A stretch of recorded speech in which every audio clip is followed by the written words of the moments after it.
नमस्कार, आप देख रहे हैं राहुल टाइटलर। कृपया मेरे चैनल को आपने अगर सब्सक्राइब नहीं किया तो कर लीजिए। आज हम बताने वाले हैं कि इंस्टामोजो का अकाउंट आप कैसे बना सकते हैं बिल्कुल फ्री में। अपना ऑनलाइन स्टोर शुरू कर सकते हैं, वो भी फ्री में।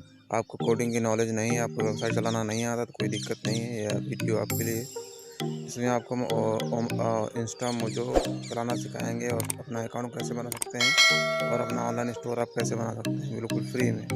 फ्री में अपना प्रोडक्ट कैसे ऐड करना है उसके लिए भी वीडियो मेरे यूट्यूब में पड़ा हुआ, उसको आप देख सकते हैं। और किस तरीके से पेमेंट अपने आप अकाउंट में ले सकते हैं, किस तरीके से कस्टमर बाई करेगा, कैसे कि ई बुक क्रिएट करना चाहिए, इसके विषय में भी एक वीडियो आपको मिल जाएगा। तो चलिए शुरू करते हैं।